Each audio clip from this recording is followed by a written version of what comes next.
Welcome to the Gay Buddhist Forum, where teachers from all schools of Buddhism offer their perspectives on the Dharma and its application in modern times, especially for LGBTQI audiences. These talks are offered freely to the world and made possible by appreciative listeners. If you would like to support our efforts to share the Dharma with underserved audiences, please visit gaybuddhist.org. There you can donate, find a list of upcoming speakers, or enjoy many hundreds of these recorded talks dating back to 1996. So that we can, to get to know each other's names. Okay, I'm Paul. Doug. Mike. Patrick. George. Howard. Nicholas. Mark. Paul. Bill. Pritam. Ed. Steve. Ed. Peter. Jan. David. Stephen. Rick. Vince. Omar. Chad. Mike. Richard. Okay, great. Is there someone here? I know I've met one person here who's here for the first time. Are there more than? If you're here for the first time, just identify yourself. Okay. Well, thanks. If you have any questions, you can talk to me, or Soto knows a little bit about it. But raise your hand if you're a dinosaur and you've been around for a while, be able to. There's more than just me. Jack's the youngest dinosaur in the crowd, so you can ask questions here. Okay, so we'll have our speaker, and then we'll have a social period for about a half hour after the talk, and then oftentimes there's a group that goes to brunch, and everybody's welcome to join in on any of that. Okay, our speaker today is Sozan Schellin, accompanied by his dog Zeke. And Sozan began Zen study in LA in 1979 with Maezumi-roshi, with whom he had lay ordination in 1982. He studied at 2 monasteries in Japan. He was ordained in the Soto Zen lineage of Shunryu. How do you say that? Shunryu. Suzuki-roshi. Okay. Philip Whalen at Hartford Street Zen Center here in San Francisco in '99. His teacher is Barbara Kohn-sensei in Austin, Texas, with whom he's been head of practice for the summer practice period this year. So, and Sozan has been in the Good Gay Buddhist Fellowship for some time, because I've seen you. How many years have you been? Maybe 15. Okay. There you go. At least 12. Okay. Thanks. You probably know that Philip Whalen died about a month ago at Laguna Honda. So it's been an interesting summer to be Shuso in Austin and find out the last week. In fact, it was the day before the final ceremony that I found out he had died. So I've got, as you can see here, some scripted part of this, but I'd like to just talk, and some of it will have to be scripted because I'm quoting from things. And then I'm hoping there'll be a long period to talk and have questions and stuff at the end. Before I start, I wanted to explain to you that when Zeke is wearing this harness, he's trained to feel ignored. So when we do our social time afterwards, I'll take this off so he can run around and you can feel free to play with him. But when he's wearing this, try to ignore him because it crosses his training. He'll get confused. I know it's hard to believe he's confusable, but he is.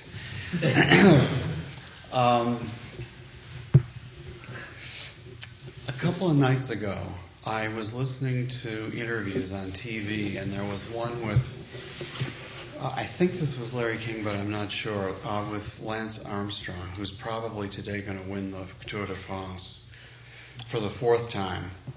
And he was talking about, they spliced in stuff from 96 and the present and all the time in between. And primarily he was talking about what it was like to have a dramatic illness and confront the media, especially in France and the U.S., related to that. And what he was saying was that it was almost impossible for him to just ride the bicycle. Everybody always assumed that he couldn't do it because he had cancer.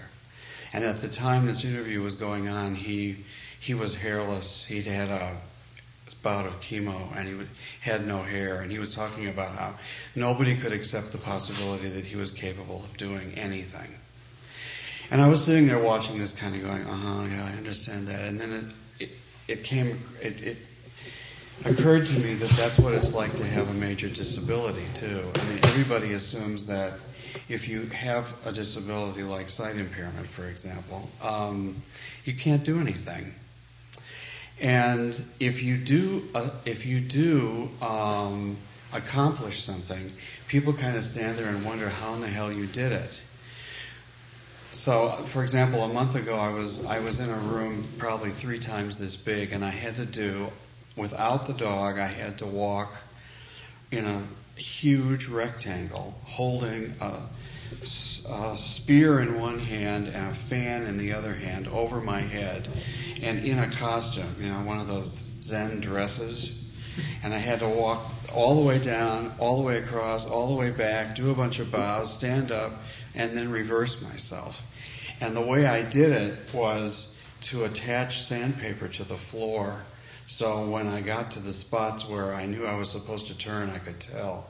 Because the way I see, everything is curved. It's kind of curved off like this. And I had to find some way to do it. And I couldn't do it with the dog because you have to hold the dog with one hand, and I had to hold these 2 things, so I knew I couldn't do it with the dog. And it was an interesting thing to listen to Lance Armstrong talking about riding the bicycle. And of course, at one point they thought, well, he can't possibly be doing this. We're going to have to check him for drugs. And he was clean. I don't imagine he was clean for cancer drugs, but he was clean for, like strength enhanced steroids and stuff like that. So when I sat down to get ready to do this, I actually worked on this quite a while ago because I knew I would be in Texas and I wouldn't have time to work on it. The subject that I decided to talk about was depression, because I figured some of us at least could relate to that. So here's the first part of the quote. First thing that I want to quote. In 1994, Nelson Mandela was inaugurated president of South Africa. And in his inaugural address, he recited the following. And I have changed this, only 2 words of this, to make it fit into a Buddhist context. By the way, before he was inaugurated president, before he ran for president, he was imprisoned for about 30 years, I think it was, by the apartheid regime. But he started out by saying this: our deepest fear is not that we are inadequate. Our deepest fear is that we are powerful beyond measure. It is our light, not our darkness, that most threatens us. We ask ourselves, who am I to be brilliant, gorgeous, talented, and fabulous? Actually, who are you not to be? You are a child of the universe, and playing small doesn't serve the world. There is nothing enlightened about shrinking so that other people won't feel insecure around you. We were born to manifest the Buddha nature that is within us. It's not just in some of us, it's in everybody.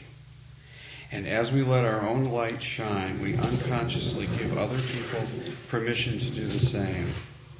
As we are liberated from our own fear, our presence automatically liberates others. Kind of incredible. to do that in a speech.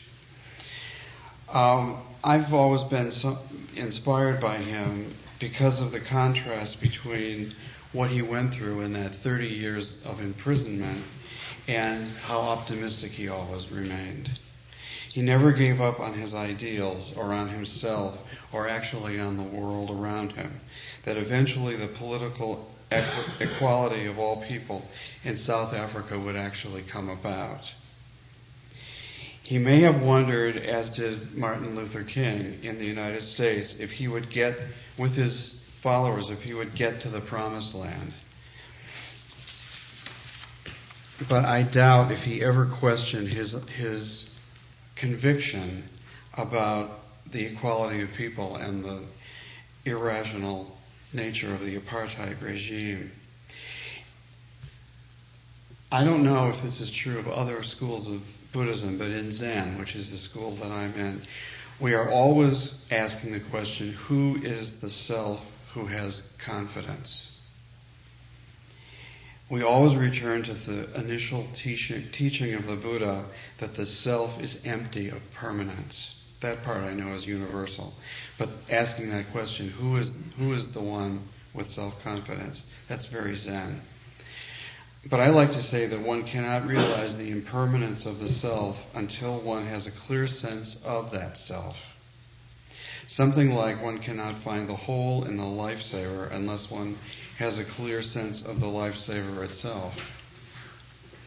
Language is very awkward, and I'm trying to just describe this whole idea, because Zen has never taught that emptiness is a whole or that form is a thing.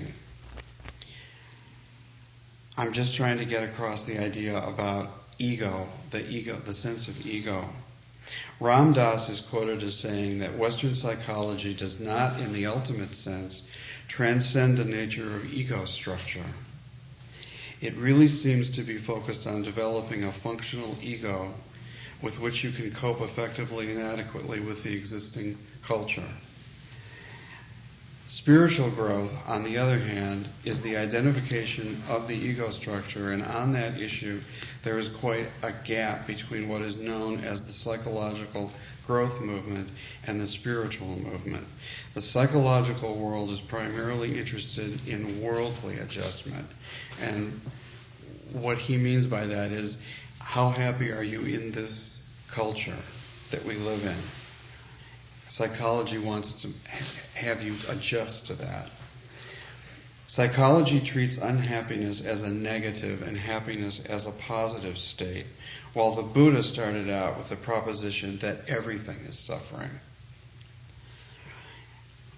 I'm using another source here, and that's a really terrific book called Awakening the Heart by John Welwood. I don't know how many of you are familiar with that. Suzuki-roshi's way of saying that was, he would just stomp his nyoi on the ground and say, no good, no bad. And it's basically the same idea. So there's a vast difference here between psychology and Zen, or the Buddhist way of dealing with it.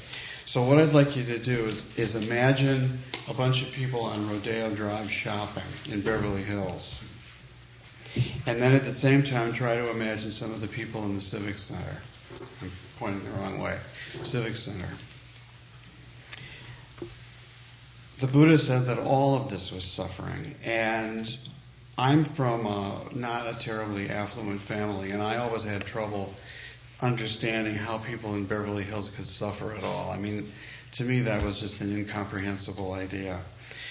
But I'll rephrase it. Maybe it'll be a little bit clearer.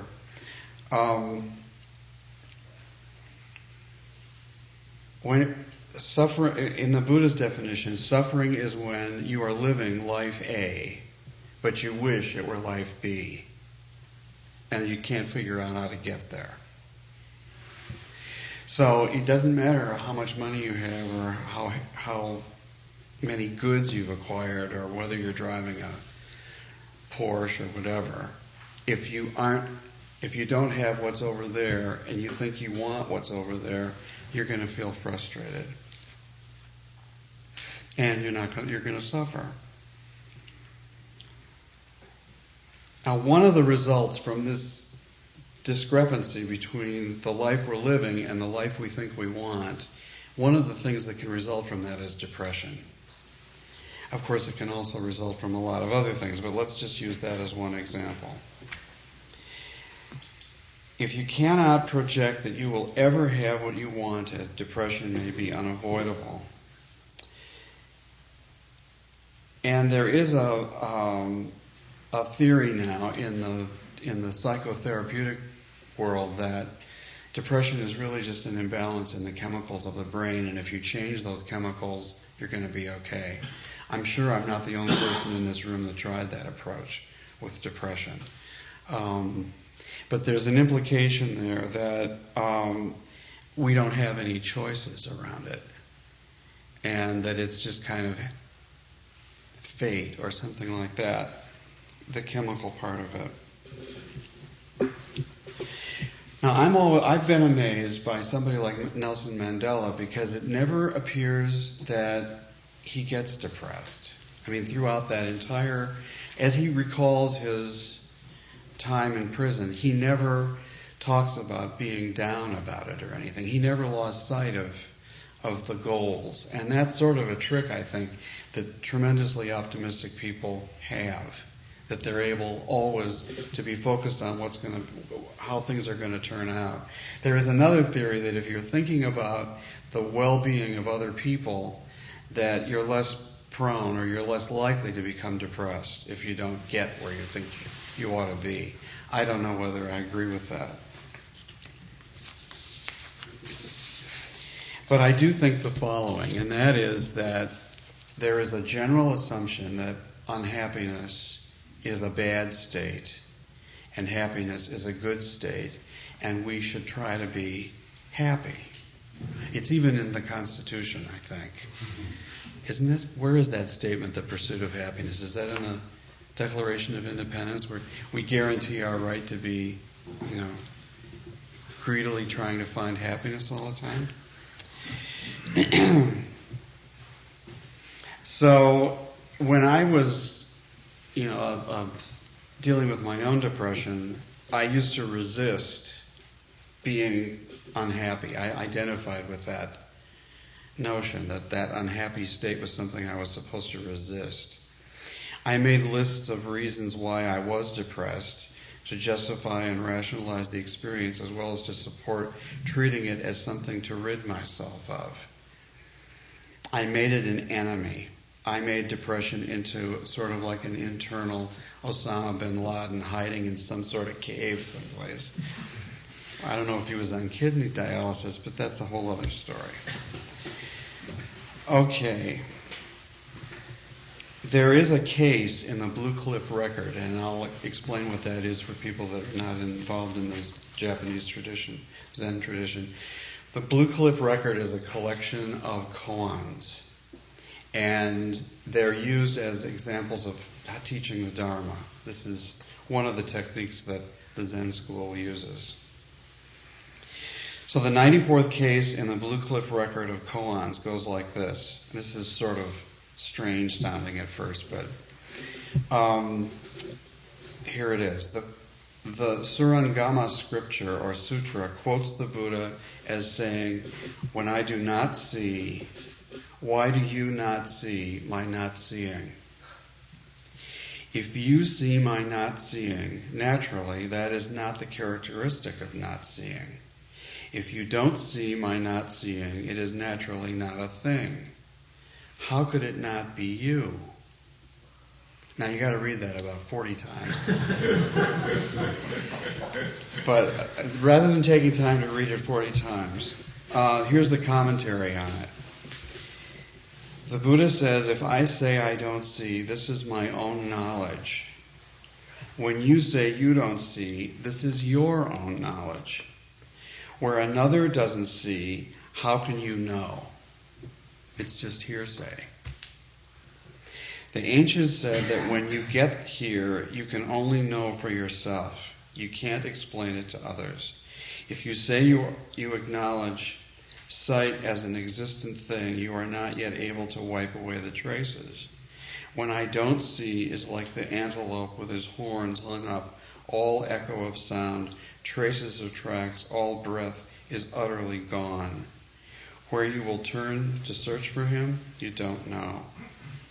It is important not to think of these entities, vision, depression, ego, as things. They're transient and illusory, impermanent.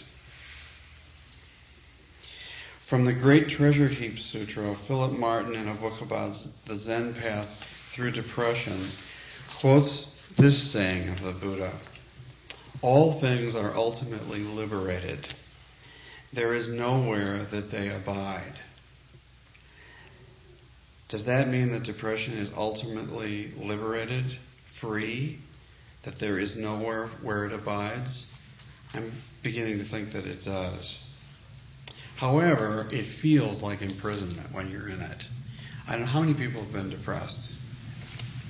See, I think maybe you won't concur, but I feel like I'm in a very tiny little room and the whole thing is closing in on me on top of it. When the world we see has become small, when everything is dark, when we feel cut off from everyone, depression can even feel like solitary confinement. No matter what we do, we feel ever more incarcerated or oppressed. And this is usually assumed to be coming from the outside of us. We don't understand that it's coming from inside.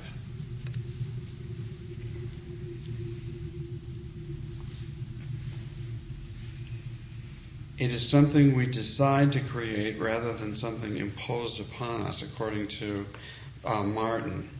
If we decide not to create it, as did Mandela, we are free, even if surrounded by barbed wire. This was the thing that was so amazing to me, was that he was in this prison, and he talked about himself the way we would talk about ourselves, living in San Francisco. Just walking around, doing things that we wanted to do. He didn't put himself in the prison. It was just amazing. This freedom does not come from having no limits. Instead, this freedom is the result of clearly seeing our limits and our place in the world. We can then move into a greater interdependence with all beings and a greater responsibility to all beings. Within this interdependence, we are not confined by the limits of our small self. Here we can begin to find and live in the larger world outside of ourselves. And we can begin to let go of our need to have that world be a certain way. When we are free from our habitual attachment to pleasure and the avoidance of pain, we can find the joy available to us regardless of our circumstances. As we leave behind our attachment, we can also begin to leave behind the pain of our depression. Our depression may still be present, but it no longer binds us to greater suffering and fear.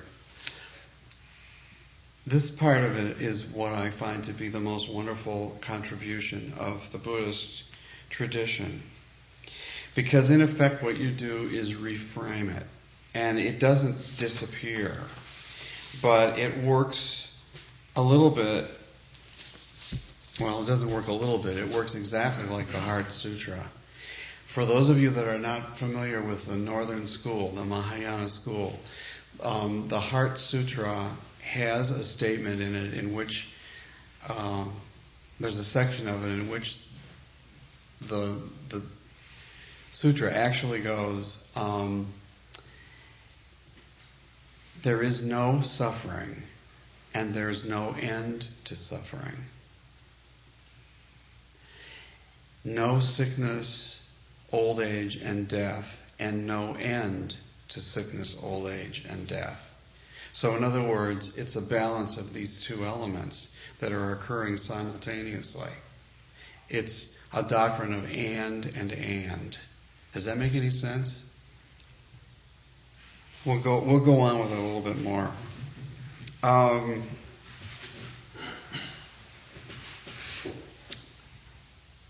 There's another book that I wanted to quote here, and that's John Rady. He wrote a book called Shadow Syndromes. shadow syndromes is about the mild version of all of the major psychological illnesses that exist. Maybe not all of them, but a lot of them. Like bipolar, for example. I mean, most people are not bipolar, but that doesn't mean that you can't have depressive and manic episodes just in your everyday life. And the whole book is divided into, I think it's about 8 chapters, and each one of them defines the mild version of, say, obsessive compulsive disorder, bipolar, manic depressive, what used to be called manic depressive. And he points out how we manifest these things in our lives in a mild, not diagnosable way.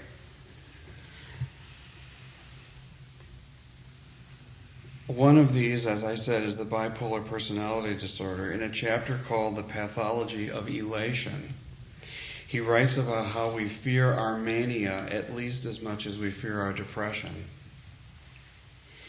And he goes on in that chapter, which is the one that I really like that one a lot. I guess I related to it or something. Because, have you ever been on Muni by yourself? Probably. And watched everybody riding the train? I mean, they all look like they're going to get off at the next station and then jump in front of the train, right? And it doesn't matter everybody has this demeanor. God forbid that anybody should be happy, right? So I was thinking about this one time when I was on the train, because it was right after 9/11, and I had gotten past the shock and the trauma, or at least the initial stages of it. And I was trying to come back. I was trying to feel more positive about things. And I had heard a recording of Liza Minnelli singing New York, New York. And da-da-da-da-da. Anyway, that was going through my head, and I was getting kind of, wound up about it. And I was looking around, and everybody was sitting there like this. And I was going, God, what if they knew that in my head I was doing this Liza Minnelli number with the cane and the top hat, everything was going to, was quite unlike this usual sort of urban, I don't know what it is. It's just, there is a fear of being manic. There's a fear of mania. And when people begin to be happy or doing things or productive, there's something suspicious about it. That's what his point is in this chapter. And then there's the Metta Sutta. I don't know how you feel about affirmations, but when I was living in Los Angeles, my first lover was sick, and he got into Louise Hay. I don't know whether you remember Louise Hay. I think she's still around. I'm not sure. But she used to have an event on Thursday nights in the West Hollywood auditorium called the Hayride. And everybody went down there, and there were all these people with crystals, and there were all these people that were really sick, and this was long before cocktails. I mean, people got sick, and they didn't last very long. I mean, it was like less than a year. And he just insisted on going, and I was not about to say, no, I had opinions about it, but I tried to keep my big mouth shut. And I went, and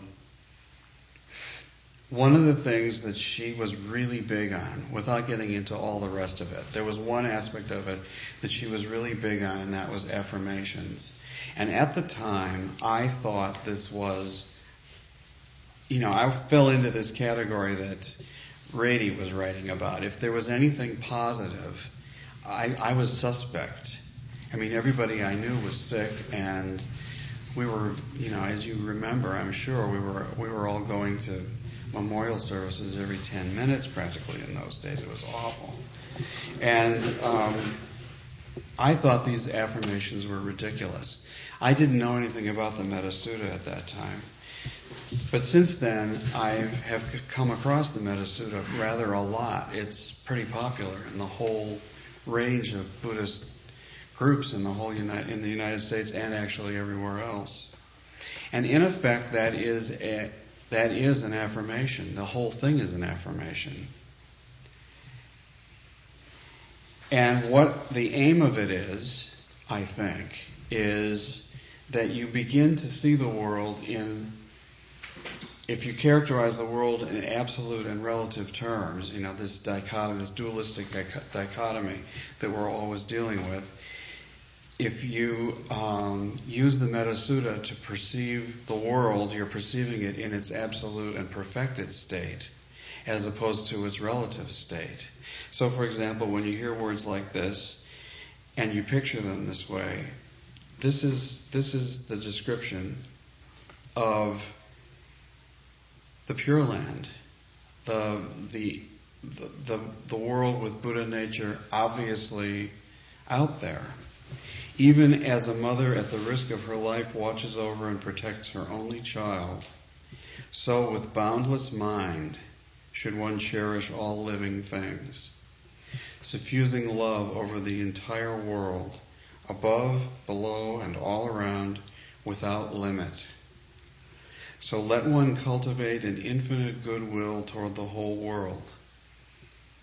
Now, if you've just turned off CNN, is that an easy thing to do? You really have to work at that. So let one cultivate an infinite goodwill toward the whole world, standing or walking, sitting or lying down, during all one's waking hours. Let one cherish the thought that this way of living is the best in the world. Abandoning vain discussion, having a clear vision, freed from sense appetites, one who is made perfect will never again know rebirth in the cycle of creation of suffering for ourselves or for others. So in effect, it's this kind of affirmation, Gesundheit. This kind of affirmation, it's a little bit like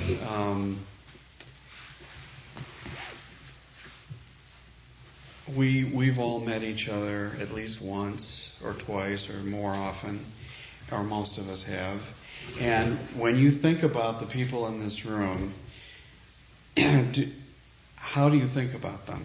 Do you think about them only in relation to what we perceive with these senses that we operate on, or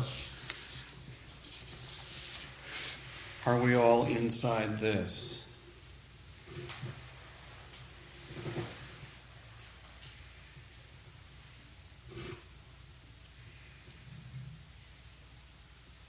This is on the cover of, this is a fairly contemporary painting that was used on the cover of Epstein's,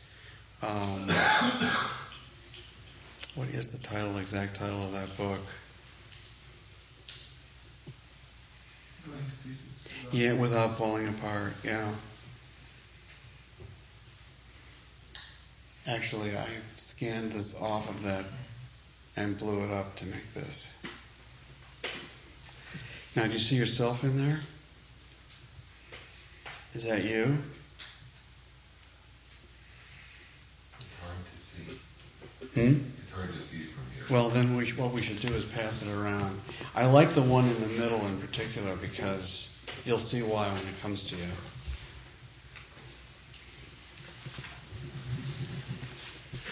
Now, in Zen, we've got this koan tradition, as I said, and one of the koans is, what was your face before you were born?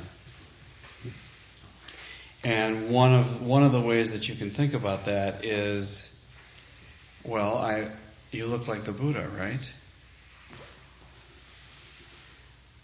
God forbid that you should have such a elated image of your interior life.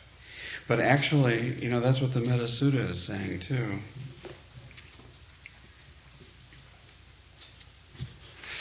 But it's not the sort of thing that you can decide about. It's not like a belief system.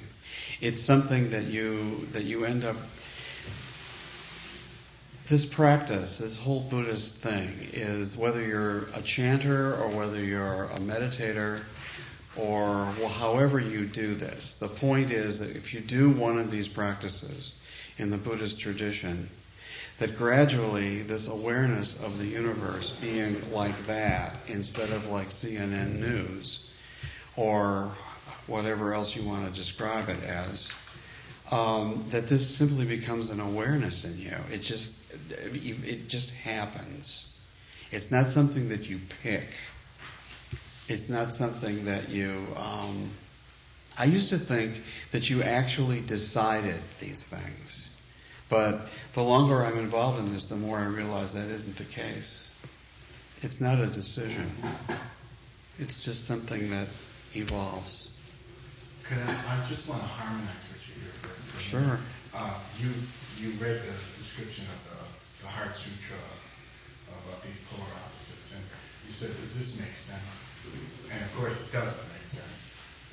And I think a lot of people approach Buddhism in a logical way. It's a philosophy, but primarily it's a practice. It's not, things won't make sense to you. Depression won't go away just by philosophizing, thinking about it. Buddhism is first and foremost a practice. And you as a practitioner know that when you're liberated from the depression, it's as a result of practicing, as a result of doing something, of meditating. And this depression, while it never goes away, the roots are cut so that you know, Roshi Kepo used to say, it's a pain without roots. So although you still can be depressed, you know that the depression has no basis in reality. It's a depression without roots. But my point is, Buddhism is a practice. You've got to do something before anything will happen, before you get this knowledge. It's a feeling. It's not arrived at intellectually. Precisely. And it's totally illogical in a lot of ways.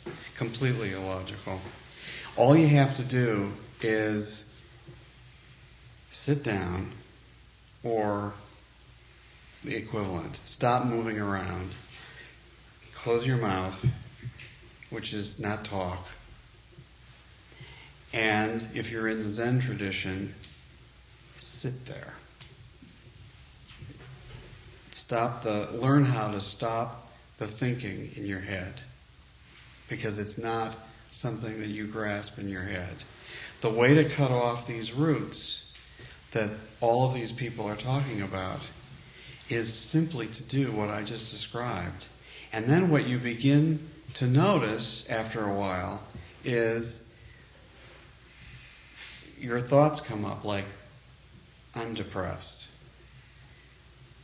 And if you let it be there and you don't judge it as good, bad, or indifferent, it floats off and something else comes up. I'm horny. And you sit with that for a while. I'm hungry. I'm thinking. And if you don't latch onto it and let it just float, eventually all of these things that you've been taking so seriously your entire life, they just all exist that way. And that's how you can have suffering. I like that expression you just used about cutting off the root. It's still there, but it's not. You're not attached. It's not right in your face, and you don't feel like you're being victimized by it. That's the main thing that I've discovered just in my own experience, which is a whole lot more valuable than reading a book, by the way.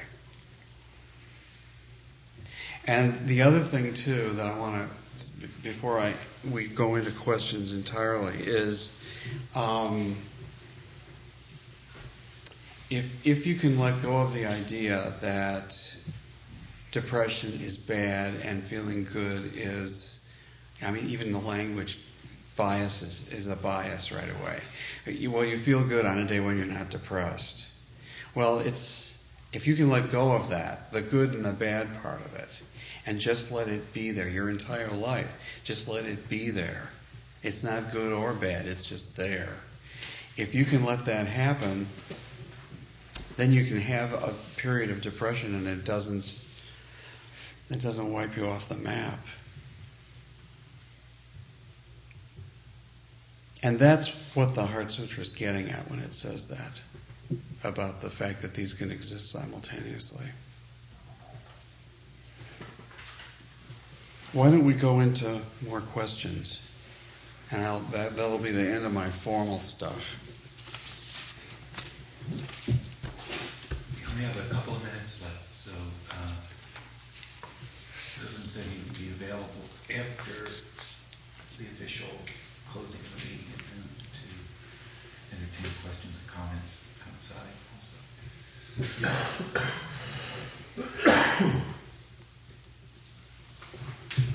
Yep, I don't know if this is a question, but it's just something I've been observing about myself recently, and it sort of surprises me that sometimes, when I'm just at peace and everything's fine and I'm just happy, then there's this, you should be worrying about something, this idea that it makes me feel uneasy, that this state is, like I'm not worrying about something I should be worrying about to take care of it,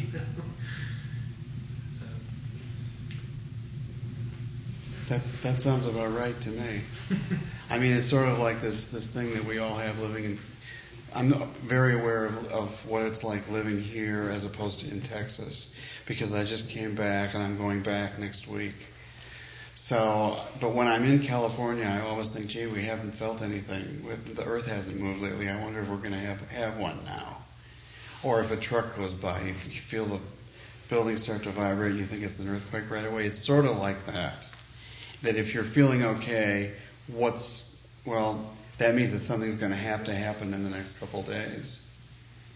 Or when I first, for example, heard about that mine thing in Pennsylvania, my first thought was, those 9 guys are dead. There's no way that they can possibly pull those guys out of there. Well, if you haven't heard, today they pulled them all out, and they're all fine. And they showed them being yanked up in this funny little, yellow elevator. I don't know how they ever got that in there, but it's a little bit like that. And, I'll shut up. Yeah, it's interesting. Thank you for your talk. I know it's kind of hard to. I mean, you said that we all have the Buddha nature, and I've heard this in the Zen practice, a lot. But I mean, it's hard to sit without a gaining idea, And I know that you're not. There's some sort of belief that we aren't trying to gain anything. I mean, but it's like almost controversial. We are talking about gaining something. I don't know. Can you just talk a little bit about sitting without a gaining? I mean, do you understand what I'm saying? Yeah, I do. In the Mahayana school, which is the northern school, China, Japan, Korea, Vietnam, that's a long historical story, which we don't have to get into. In the northern school, in the Mahayana school, there is the philosophical position that we're already enlightened. We just don't know it. And I think that is not altogether absent in the Theravadan school. But I think in the southern school, the general attitude about things is that the monks are working on becoming enlightened. And I don't know how accurate this is, but there is that idea in the north. That's the important part of what I'm trying to say, is that in the northern school, there is that idea that we're already We already manifest Buddha nature. We don't see it. We don't understand. So, in the Zen school in particular, the whole idea is to just learn how to sit until you forget that that's what you're doing. And after a certain amount of time, when it becomes second nature for you to just walk into the zendo, sit down, put your hands a certain way, breathe, stop your mind from wandering all over the place. Well, that isn't even true anymore either. You just watch your mind. You forget about what you're doing it for after a while. You may begin with the idea that you're doing it for a specific reason, but after you've been doing it for a while, you just forget. Dogen, who introduced on from China to Japan in the 13th century, made this famous statement: to study, let's see, how does it go exactly? I always forget how it goes exactly. To study the ways, to forget the ways. To study, well, there's another translation that I just heard, which is why I'm getting confused. To study the self is to forget the self. To forget the self is to be enlightened by all things. And that's what I meant and what that author was talking about in things being liberated in and of themselves. And the Northern school has that attitude that the Zafu is liberated in and of itself. You are liberated in and of yourself. And when you realize that, as opposed to decide that, when you understand that as opposed to believe that, that's when life becomes very much more alive. And you're not gaining anything then. It's the natural state of your life. The natural state of our lives is to be enlightened.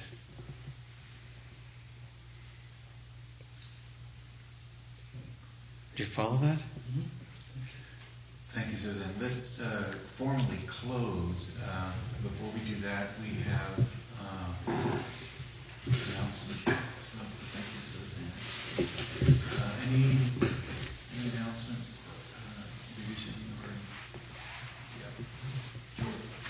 Talks are available for download at the GBF website, jbuddhist.org. Okay, yeah, thank you, Coach, for doing that. Are there more than two, or is it the two latest? There's usually half a dozen. The Okay. two latest and then 4 others. Okay. Is anybody driving toward Nob Hill after this? Or would be willing to? Thanks.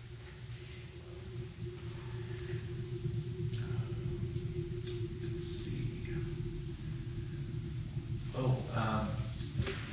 Next Sunday in Oakland, I'm facilitating a workshop called "What's So Funny About Recovery?" So if you or somebody else is in recovery and feeling a little depressed, this workshop is intended to have us get in touch with our sense of humor, not to replace being depressed, God forbid, but to coexist with it. Let's see. And Howard, are you our host today? Yeah, good morning, gentlemen. My name's Howard. I'm the host today for the Gay Buddhist Fellowship, and we welcome you, especially our new and first-time visitors who want to welcome you back. Share in the Sangha and the wonder of this community. We have a dana bowl outside next to the teapot, the hot water pot. We encourage your benevolence for the support of this work and this great history that we're all a part of. Also, made a special effort and went to one of my favorite bakeries, Safeway, on the way over here, so please indulge in their bakery goods on the table. Afterwards, as Paul mentioned, some of us were interested to go to lunch. I'm kind of feeling like after today's talk, herbivores would be a good place to visit. So after our half-hour fellowship time, I'll gather whoever's interested and we'll walk over to herbivores for lunch today. Also, there's a sign-up sheet for the newsletter. I encourage you to be a part of that also.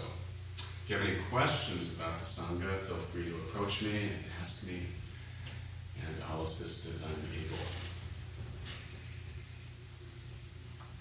Okay, thanks, Howard. Jack? Next week is a newsletter mailing effort we have it after GDF, and I'm not going to be here to boss people around, so Mike gave me Is the newsletter here? No, for next week. Oh, next week, okay. Just a little preview. Please help Mike out. Also, you're welcome to have tea also, but you need to clean the cup. Yeah, and of course, if you can help when we close here and restoring the cushions and chairs, that would be helpful. Do you have a closing in mind that you'd like to give? Or we could read the benediction from the newsletter. Why don't you lead that? Okay. We decided at the last steering committee meeting that we wanted to hold hands during the final benediction. So we just want to circle into that.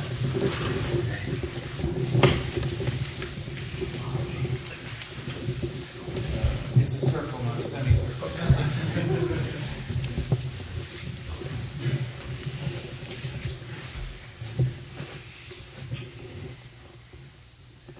By the power and truth of this practice, may all beings have happiness and the causes of happiness. May all be freed from sorrow and the causes of sorrow. May all never be separated from the sacred happiness which is without sorrow. And may all live in equanimity, without too much attachment or too much aversion, and live believing in the equality of all that live.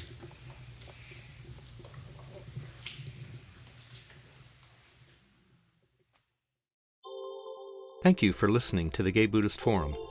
If you would like to hear several new talks per month and be notified of upcoming speakers so you can participate live, please subscribe to this podcast, like us on Facebook, and join our mailing list by visiting gaybuddhist.org.